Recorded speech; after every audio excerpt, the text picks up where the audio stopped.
Good morning students. Online classes में आपका हार्दिक अभिनंदन है। तब पिछली क्लास में हमने ऊंचाई और दूरी वाले टॉपिक किए थे और आज अपना एक नया टॉपिक है निर्देशांक ज्यामिति। यह है चैप्टर नंबर 9 अपनी बुक का। इसमें से बोर्ड की परीक्षा में बेटा 6 अंक के क्वेश्चन आते हैं, 6 अंक का क्वेश्चन आता है और क्वेश्चन की संख्या होती है 1 और वो क्वेश्चन होता है 28 नंबर क्वेश्चन है, वो बोर्ड की परीक्षा में पूछा जाता है और 6 अंक का होता है। एक ही क्वेश्चन इसे प्रश्नमाला में से पूछा जाता है। 28वां क्वेश्चन हर बार नंबर भी निश्चित होते हैं इसके। 28 नंबर क्वेश्चन 9 नंबर प्रश्नावली से निर्देशांक ज्यामिति में से आपको पूछा जाता है। इसमें पार्ट बनाया दिया जाता है, फर्स्ट पार्ट सेकंड, मतलब 28 नंबर क्वेश्चन में एक तो पार्ट फर्स्ट दे दिया, एक सेकंड दे दिया, दोनों को सोल्व करना होता है, तभी आपको पूरे अंक मिलते हैं इसमें। तो बेटा इसमें देखिए निर्देशांक ज्यामिति क्या होती है। निर्देशांक ज्यामिति दो प्रकार की होती है। एक तो 2D बोल सकते हो आप उसको, एक 3D बोल सकते हो। अपने सिलेबस में केवल 2D मतलब दो निर्देशांक को शो करने वाला क्वेश्चन दिया गया है। 3D वाला अपने सिलेबस में है नहीं। तो 2D या निर्देशांक ज्यामिति इसमें देखो क्या होती है, ग्राफ के माध्यम से समझ सकते हैं इसको।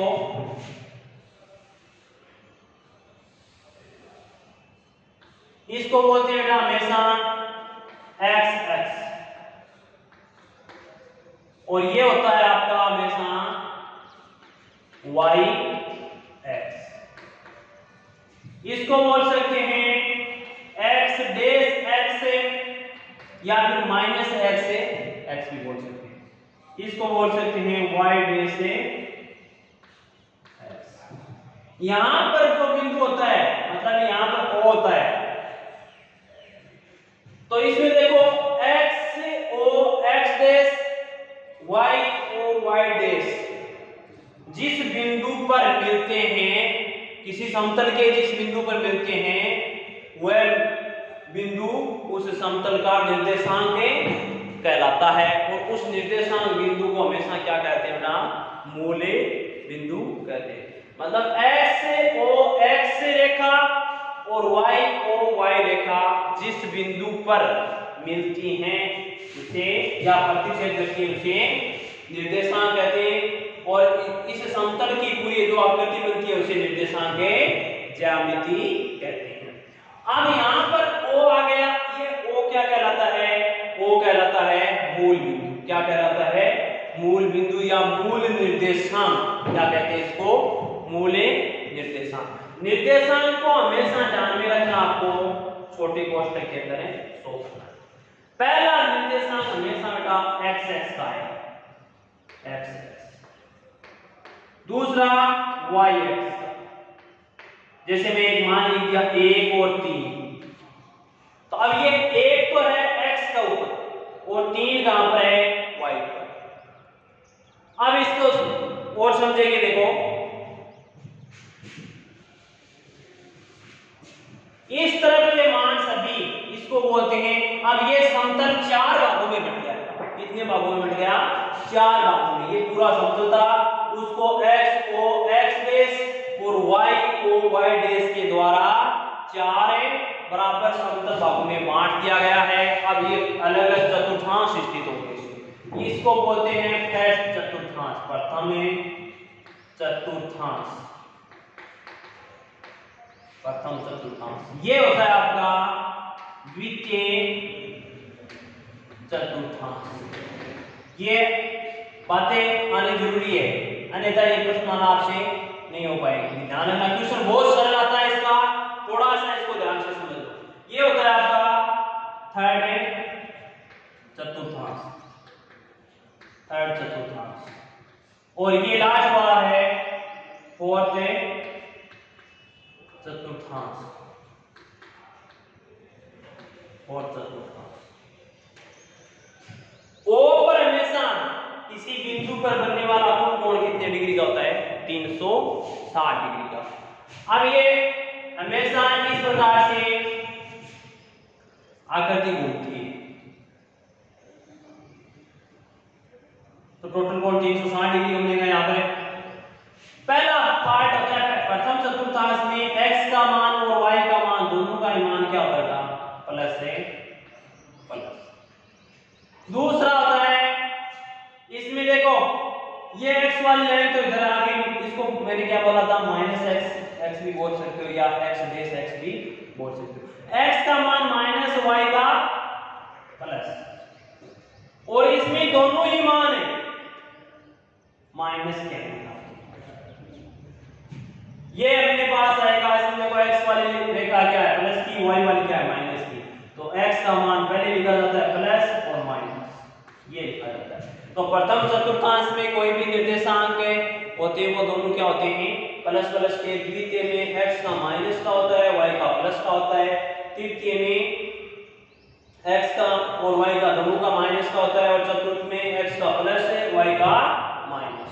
ये इसको बोलते हैं प्रथम चतुर्थांश, इसको बोलते हैं द्वितीय चतुर्थांश, ये होता है तृतीय चतुर्थांश, और ये है फोर्थ चतुर्थांश।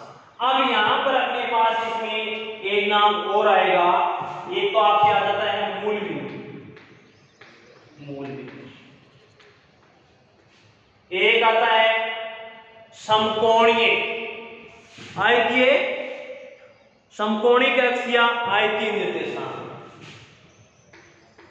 समकोणिक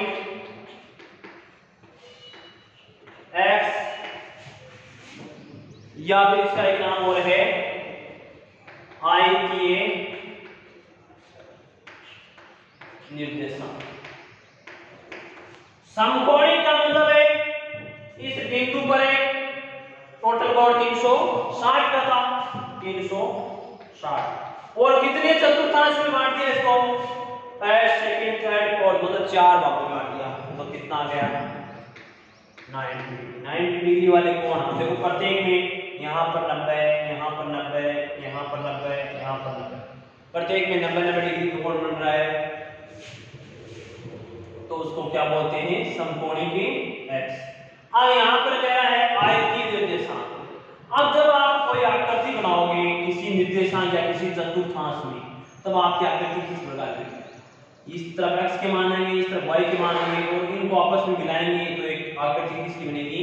आयतीय के प्रकार की आकृति बनेगी, वो हो जाएंगे आयतीय निर्देशांक।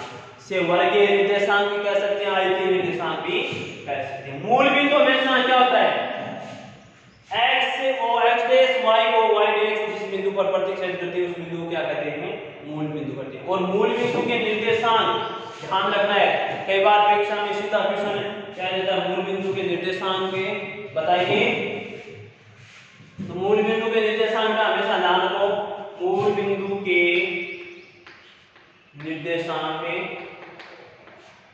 हमेशा 0 0, और इसको O से लिखते हैं। O के निर्देशांक क्या है? यहाँ पर x का मान भी 0, y का मान भी 0, दोनों का मान क्या होता है? 0 0 होता है। इसे मूल बिंदु के निर्देशांक कहते हैं। अब एक आगे इसका नाम हो आता है भुज और कोटि। भुज और कोटि, ये दोनों बात और आप इसमें समझोगे। भुज क्या होता है, कोटि क्या होता है? जैसे मैं प्रथम चतुर्थांश में आपने ये तो देख लिया होगा या फिर देख लिया होगा कि फर्स्ट चतुर्थांश प्लस प्लस, सेकंड चतुर्थांश से minus plus, third minus minus, fourth है। तो मैं फर्स्ट चतुर्थांश में भुज और कोटि आपको रिप्रेजेंट करके बताता हूं। y(x), ये y(x) को बोलते हैं, इसको y(x) बोलते हैं। y(x) के लंबवत, y(x) के लंबवत x का मान भुज कहलाता है।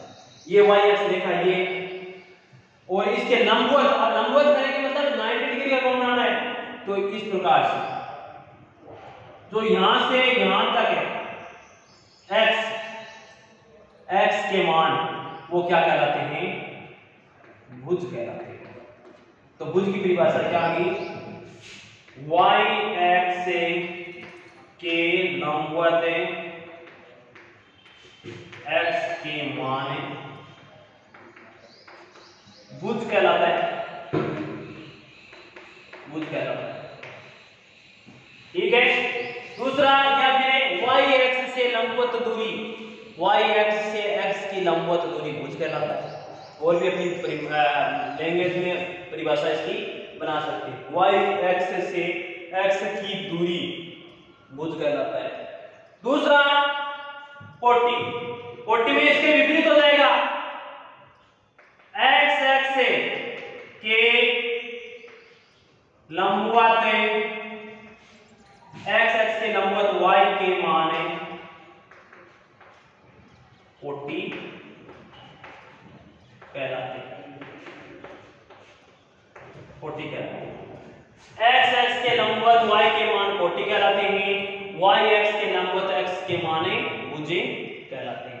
अब ये तो वाई एक्स के लंबवत की रेखा, अब आप एक्स एक्स के लंबवत खींचोगे तो एक्स एक्स की लाइन ये इस पर लंबवत रेखा खींचोगे, इसको क्या बोलते हो आप? वाई, और ये होता है हमेशा 40। तो यहां पर देखो ये बिंदु आया, इसमें आपके ये बिंदु को P दे दिया। इस बिंदु P पर x और y के मान क्या कहलाते हैं आपके? भुज और 40। P पर कोई निर्देशांक मान लिया x है, दूसरा y, मतलब ये x से भुज है और ये y आपकी क्या होगी? इसमें 40 होगी। तो इसमें ये भुज और 40 का भी आपको ध्यान में रखना है। अब इसके बाद में आगे बढ़ते हैं। प्रश्नमाला एकदम छोटी है, लेकिन बेटा इसमें ट्यूशन 6 नंबर का आता है और 28वां ट्यूशन है, उसमें 2 पार्ट देते हैं। इस बार भी बोर्ड के अंदर 2 ट्यूशन पूछे थे। फर्स्ट 3 नंबर का था, सेकंड भी 3 नंबर का था, कुल अंक थे अपने पास 6। तो 28 नंबर ट्यूशन आता है हर बार बोर्ड में। कई बार एक ही ट्यूशन दे देता है, वो पूरा 6 नंबर का होता है, और कई बार पार्ट दे देता है, उसमें अलग अलग मार्क से दिए गए होते हैं। तो यहाँ पर ध्यान में रखना है, मूल बिंदु के निर्देशांक 0 0 y एक्स के लंबवत x के मान भुज कहलाता है और y x के लंबवत y के मान 40 कहलाते हैं। अब यहाँ पर और मूल बिंदु के निर्देशांक 0 0 थे। अब x और y के निर्देशांक किस प्रकार से ज्ञात करेंगे, और किसी दो बिंदुओं के बीच की दूरी या एक रेखाखंड के दो बिंदुओं के बीच की दूरी ज्ञात किस प्रकार से की जाती है, वो देखो आगे करते हैं।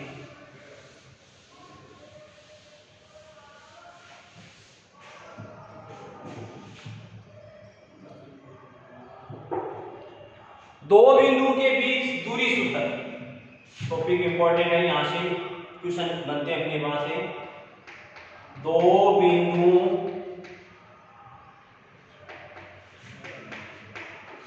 के मध्य या बीच दूरी सूत्र।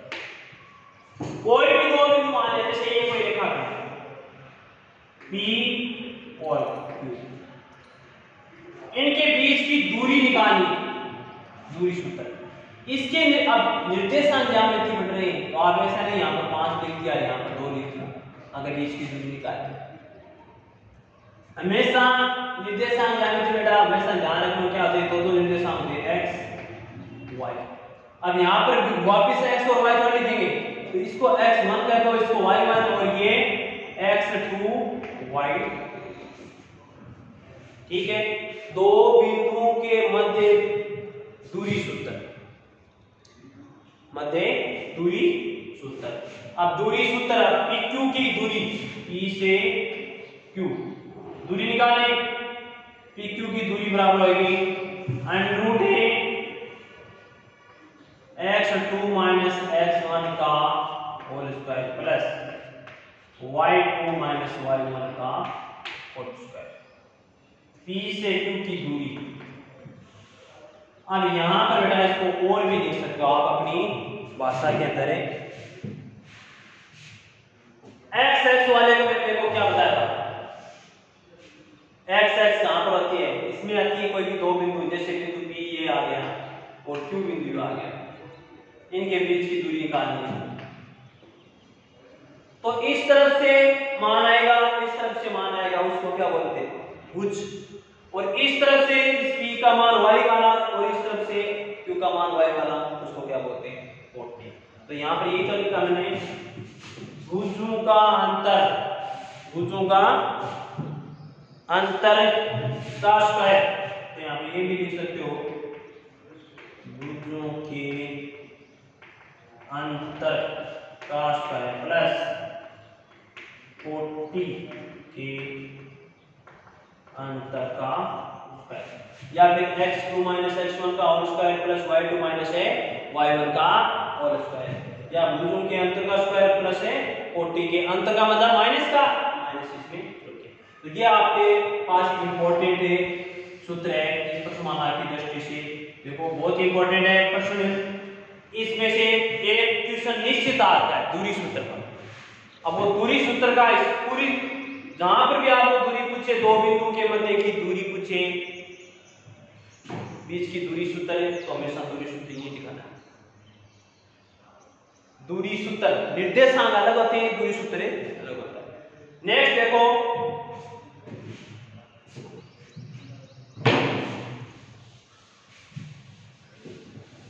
नेक्स्ट अपने पास है दो बिंदु के मध्य के बीच की दूरी सूत्र, ये दो बिंदु थे। हम कहते हैं मूल बिंदु तथा किसी बिंदु के बीच की दूरी सूत्र। दूसरा है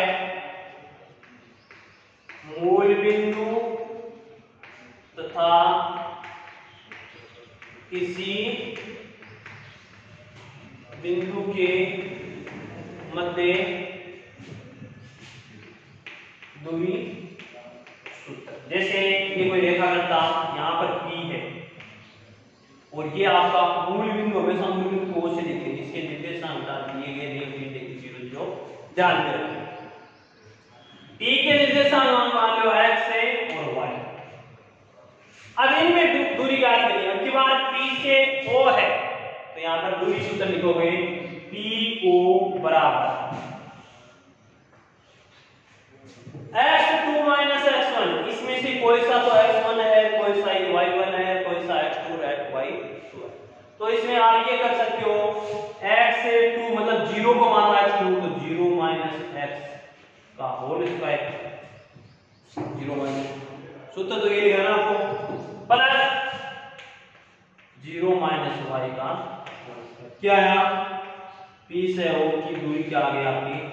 अब 0 में से x तो माइनस x का whole square plus minus y का होल स्क्वायर, P से O बराबर है x स्क्वायर प्लस y। ये आगे आ गया आपकी मूल बिंदु से किसी बिंदु के मध्य की दूरी सूत्र किस प्रकार से ज्ञात करते हैं, ये इसमें एक और इसमें आगे आ जाता है अंतः विभाजन बाह्य विभाजन। वो आगे वाले टॉपिक में होगा अपन। पहले इस प्रश्न हमारा 9.1 के अंदर तो दूरी सूत्र दिया गया है और दूरी के बीच में यही आपको रिलेशन दिया गया है। अब वो बाह्य विभाजन अंतः विभाजन, उसके भी मैं आपको यहाँ पर फॉर्मूले बताता हूँ, उसके बाद में देखो इसके इक्वेशन करेंगे कुछ। ये ध्यान रखना है दो बिंदु के मध्य बीच की दूरी सूत्र, यहाँ से एक क्वेश्चन बनता है आपको, और इस क्वेश्चन को इसी प्रकार से सोल्व करना है आपको। हमेशा सूत्र लगाओ, उसके बाद में निर्देशांक दिए गए हैं। जैसे हम यहाँ पर मैंने एक एग्जांपल लेता हूँ,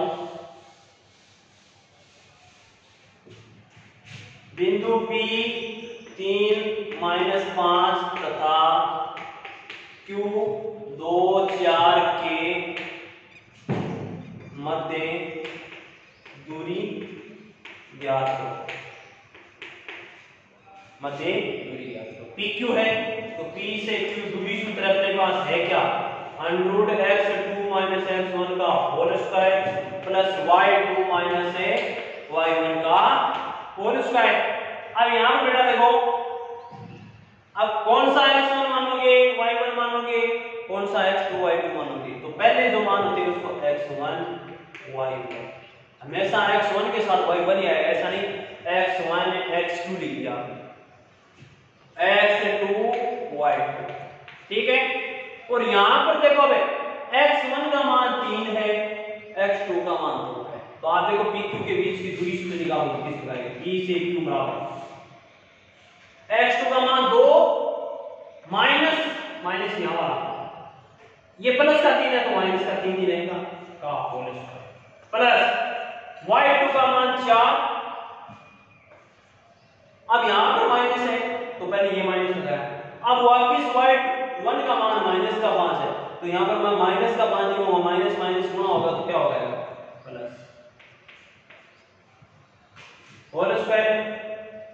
ये कितना हो गया -1 का होल स्क्वायर प्लस 9 का, ये क्या होगा -1 का होल स्क्वायर कितना होगा 1 प्लस 9 का, 9 का कितना होता है 81, इसका मान कितना आ गया √20। P से Q के बीच की दूरी क्या आ गई √20। इस प्रकार से आपको क्वेश्चनों को सॉल्व करने होंगे। अब इसके अंदर आप ये देखो एक बाह्य और अंतः विभाजन वो बता देता हूं आपको।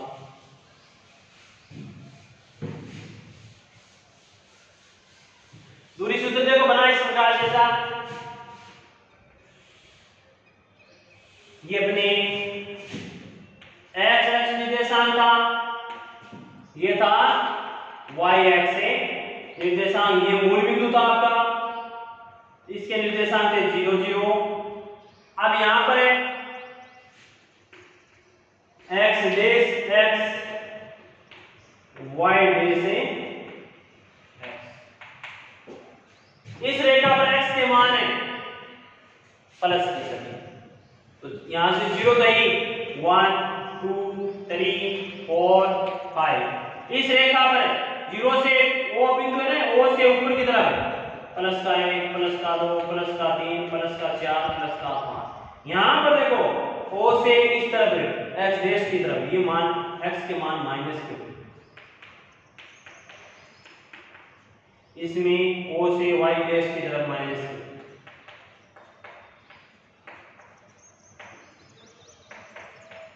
इस प्रकार से होता है। अब यहां पर इसकी दूरी देखो किस प्रकार, यहां पर मान लो आपके पास कोई दो बिंदु हैं, ये तो P है और ये बिंदु Q। अब पहले तो आपने P और Q को मिलाओ, इनके बीच की दूरी, इसके निर्देशांक है x1 y, इसके x2 y2। अब मैंने बताया था कि y एक्स से दूरी, ये दूरी भुजता और x एक्स से दूरी होती था, इसी प्रकार से इसमें y एक्स से और x से भुज और 40 के मान है। अब यहां से इनके बीच की दूरी निकालनी है, P2 के बीच की दूरी, तो इस रेखा को आगे बढ़ो, यहां पर कोई बिंदु आ रहे। अब इसका मान क्या होगा ये इसमें आपको ध्यान रखना है, ये x वाली लाइन की तरफ है, देखो सारा मान P से आगे यहां से देखो ये मान यहां से यहां तक तो आपका x1, लेकिन यहां से लेकर यहां तक कितना हो गया x2, तो इसका मान कैसे निकालोगे x2 माइनस x1, और इसी प्रकार से ये हो गया, ये मान तो यहां से वहां यहां तक तो y1 और ये y2, तो ये y2 माइनस y2। अब इनके बीच की दूरी वो इस प्रकार से ज्ञात है, तो ये दूरी सूत्र यहां से इस प्रकार से ज्ञात किया जाता है। ये अपने पास परीक्षा में पूछा नहीं जाता है, लेकिन दूरी सूत्र से अपने पास क्वेश्चन आते हैं, उसको इसी फॉर्मूले से ज्ञात किया जाता है।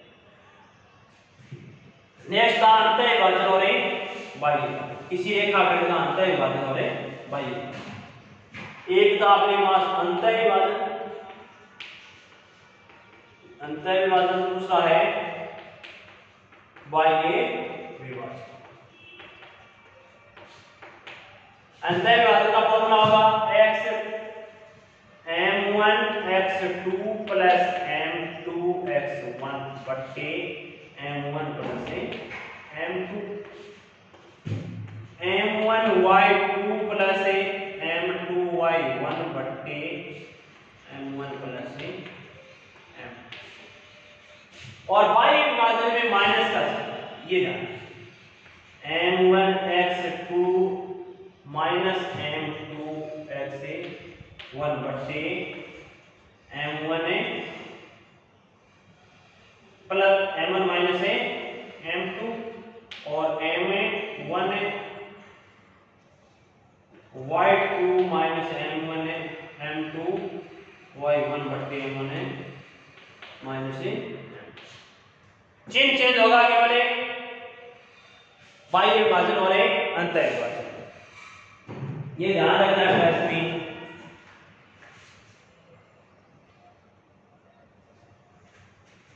अंतर विभाजन और बाह्य विभाजन दोनों ही फॉर्मूले आपके पास है, इंपॉर्टेंट है। तो इस प्रश्नमाला में मुख्य रूप से तो यही है तीन, दूरी सूत्र, अंतर विभाजन और बाह्य विभाजन है। एकदम छोटी प्रश्नमाला, लेकिन क्वेश्चन 6 नंबर का पूछा जाता है, इसको थोड़ा सा ध्यान से पढ़ना होगा।